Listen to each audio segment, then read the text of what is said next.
This year, I am on my 4th year of miniature painting, and on my 4th week, I had purchased some of these paints, and I should have bought more of them over the next 3 years and 11 months, and I just didn't until now, and I can't wait to talk to you about them because I love these paints. And I know that breaks a rule in YouTube that I'm supposed to save that for the end, but a good review is not whether or not I like them. A good review is why, because the reasons I like them might be the reasons you hate them. And there are some things about these paints you really need to take into consideration if you're thinking about trying them. So let's take a look.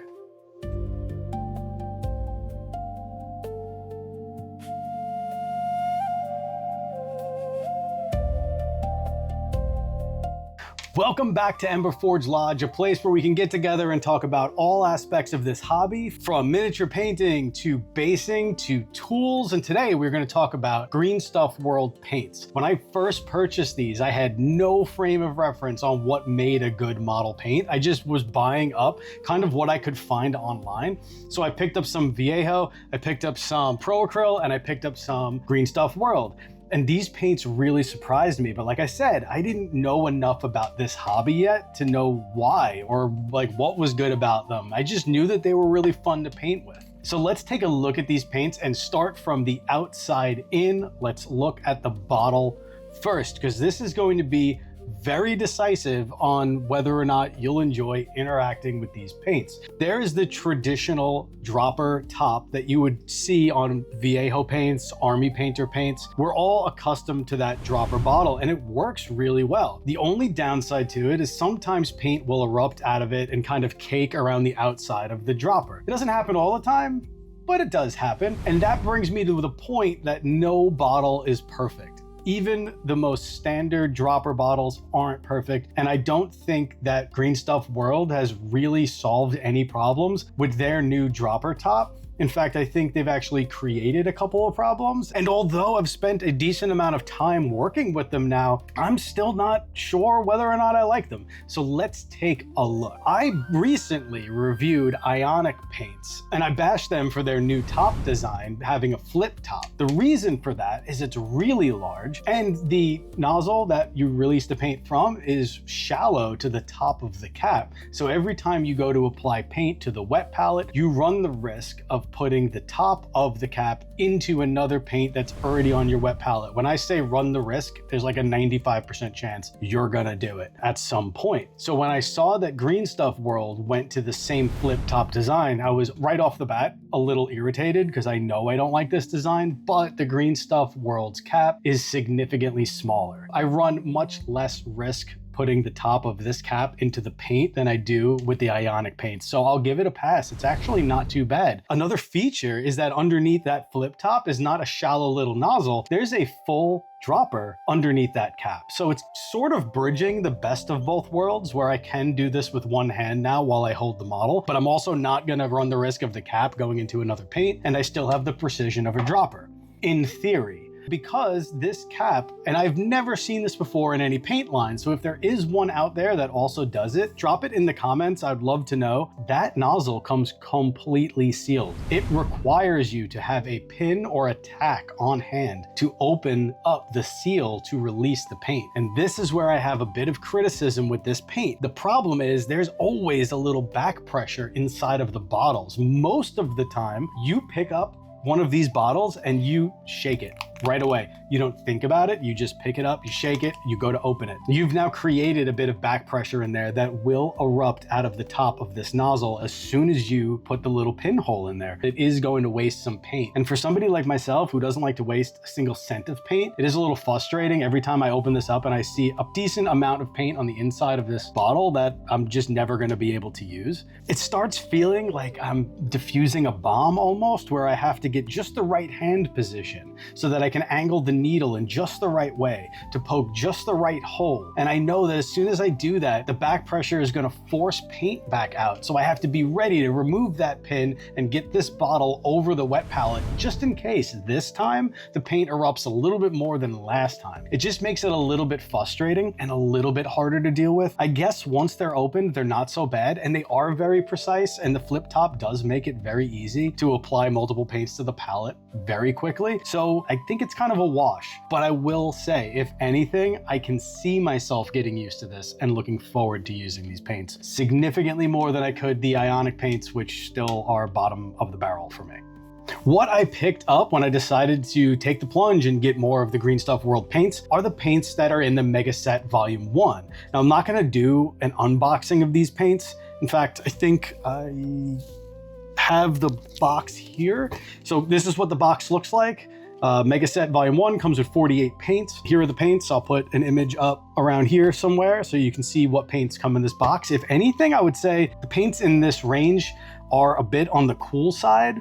There aren't many warm colors. There are some. In fact, you get one of the best reds in existence for miniature painting, which is Hellfire Red. But overall, the paints in this selection lean more towards the cooler side. Now, like I said, I'm not going to do an unboxing. If you can imagine this box filled with paints, I open it up and there are paints inside.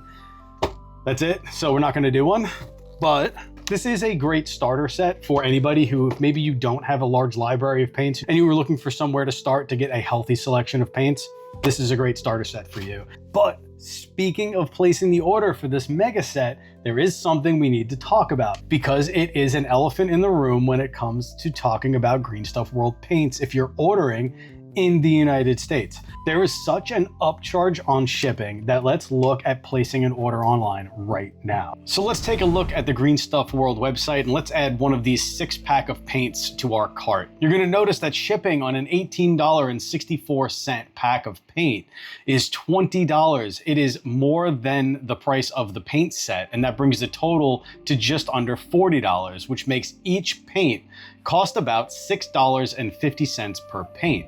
But as you add subsequent sets to your cart, shipping does not exponentially rise. So it's not $40 for shipping now, it's only $1 and change more to add the second set. Adding this third set is only a few more bucks. So although shipping is on the high side, each subsequent set does not raise it too much more.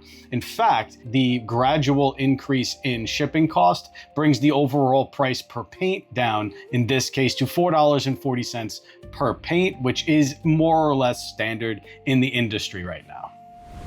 But there is another big factor to shipping also if you are shipping to the United States, which is these paints can take anywhere between 20 to 30 days to get to you. I believe this set got to me in 26 days. If you order these paints, you have to do it with the mindset of you're going to order, you're going to confirm the order, you're going to get the tracking number to make sure it ships, and then you were going to forget you ever placed the order. If you keep going back online to check where your product is, you are going to get so frustrated and scream at your phone, why is it in Norway for 20 straight days? It doesn't make any sense. It got to Norway and just stopped for 20 days. And on top of that, I am paying what I consider to be a premium in shipping.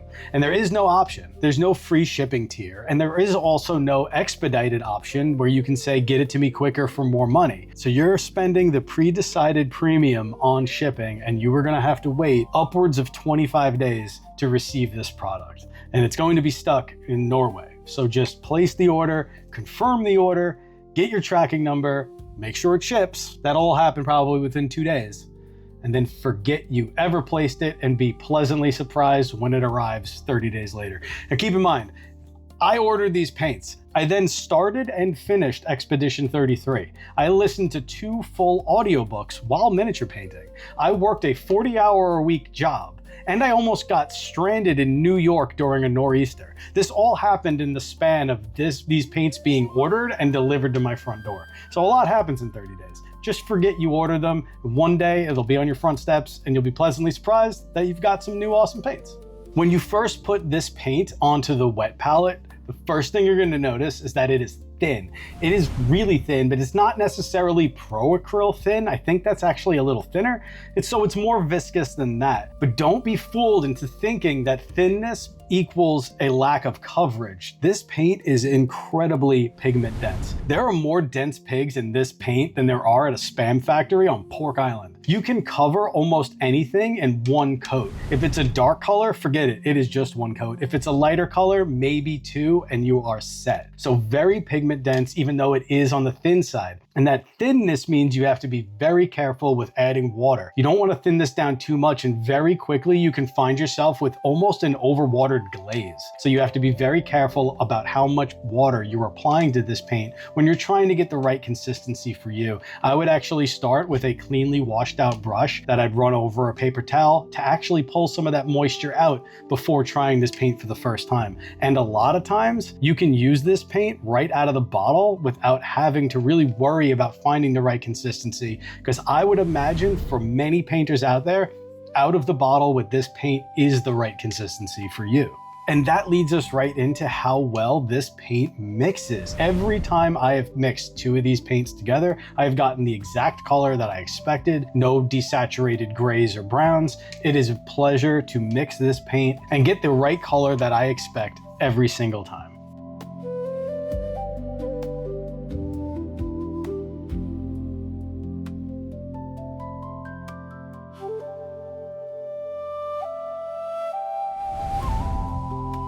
When it comes to the vibrancy of these paints, they outshine almost all other paints. I can put these head to head against my favorite paint range, which is Army Painter Fanatic Paints. I love them. They are my go-to. I own the full line of Army Painter Fanatic Paints.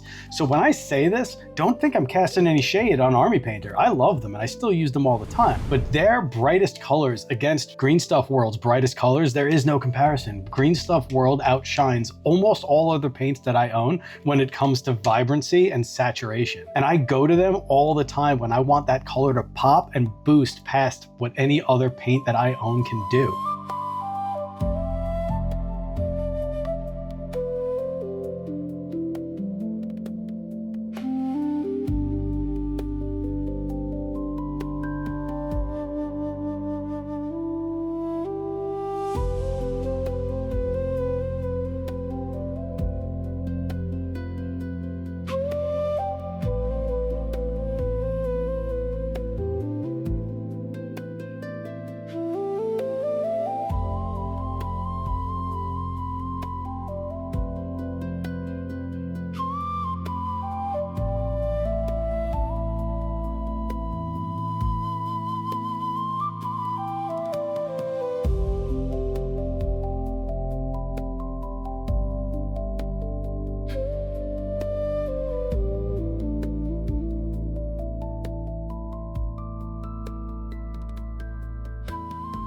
With the vibrance, the saturation, the pigment density, and the viscosity of this paint right out of the bottle, it is a pleasure to paint with. It flows off of the brush so fluidly, with so much consistency. It gets out of your way and just lets you be creative. I have found myself experimenting a lot more with different styles of painting and using the brush and using different colors. And that's really an issue for me, is I love painting with them so much. That, for instance, I love my morning coffee. I get up every day at 4 a.m. and usually by 4:30, I've got my cup of coffee and I'm checking my emails and catching up on stuff that I need to do for the day. And I'm just enjoying my black coffee. And Saturdays and Sundays, because all week I've worked hard, I'm training for a Spartan trifecta. So I'm on the treadmill or I'm street running most days of the week. I treat myself to one biscotti on Saturday and on Sunday. And I love that. I dunk it in my coffee. It's got a little dark chocolate on it. It's wonderful. Problem is, on Monday, I'm really pissed that I can't have it anymore. And that's kind of what GreenStuffWorld paint feels like. I love painting with Army Painter. It's my go-to. I use it all the time. But then when I use GreenStuffWorld paint, it just feels so good and it's so easy to paint with that I kind of get pissed when I use any other paint, even when I like the other paint. And I don't know if I'm explaining myself well enough with that analogy, but that's kind of the reason I recommend these paints. I have enjoyed painting with them in every single aspect of miniature painting. I can't wait to expand my library of these paints, to get more colors, to experiment more with what they can do and push myself and these paints even further. And there are some downsides. Like I said, this cap, not for everybody. The shipping cost is a little bit on the extreme side, and it takes so long to get to me that by the time I make a new cart up of paints, I talk myself out of it because I know I'm not painting with them this weekend or next weekend or the weekend after, but maybe the weekend after that one, I might have them and they might be ready for me to use. So that's about it. These paints get a thumbs up from the Lodge and definitely earn a place in our workbench gear. If you like this review and would like to see others like it, think about supporting the channel by giving us a like and maybe subscribing. Also, throw a comment down in the comment section. I hear that that helps the channel, although I'm not really sure how because I refuse to look up how algorithms work. The squirrels, though, who created this channel tell me that it absolutely helps and they appreciate it also. I really had a great time hanging out with you today, and I look forward to seeing you again at Emberforge Lodge.